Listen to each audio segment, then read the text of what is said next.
Pour cette recette, il vous faudra 500 g de fromage ricotta.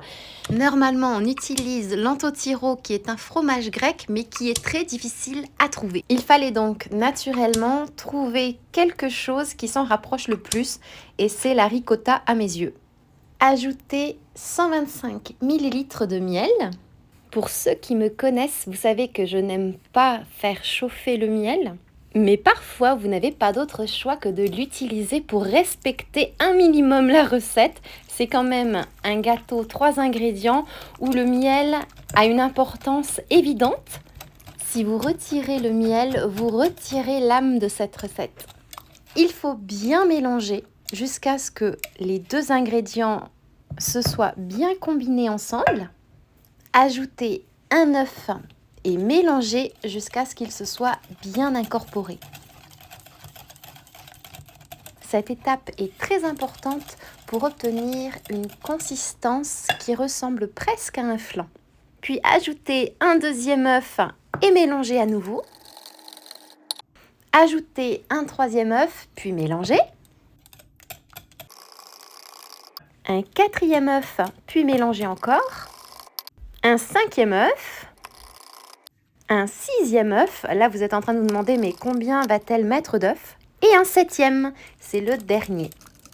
Vous verrez que pour cette recette, il est également possible de n'utiliser que 3 ou 4 œufs, mais ce n'est valable que quand vous décidez d'ajouter de la farine ou de la fécule, ce qui n'est pas le cas ici. Puis ajoutez le zeste d'un citron. C'est un citron lavé et bio, donc on en profite, on l'utilise, mais sachez que c'est complètement facultatif d'ajouter cet ingrédient. C'est parce que mes enfants adorent la saveur citronnée pour ce gâteau. On peut aussi remplacer le zeste de citron par du zeste d'orange.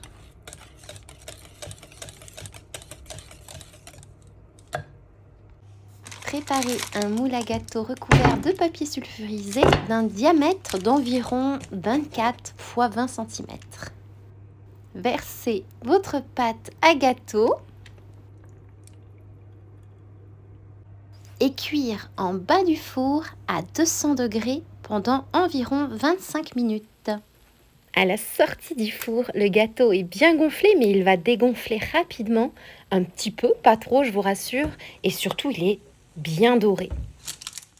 Ce gâteau s'appelle Melopita. C'est un gâteau grec, vous l'aurez compris, qui veut simplement dire tarte au miel ou gâteau au miel et qui nous vient de Sifnos. C'est un gâteau que nous aimons beaucoup faire pendant la période du printemps. Et avec tous ces œufs, je crois que c'est un dessert de Pâques idéal.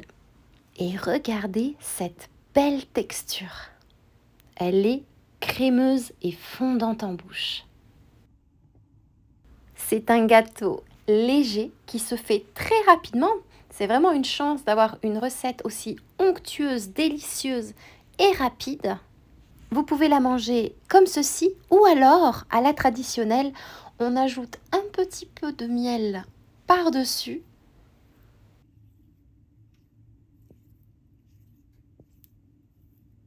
Et puis, vous pouvez saupoudrer de cannelle.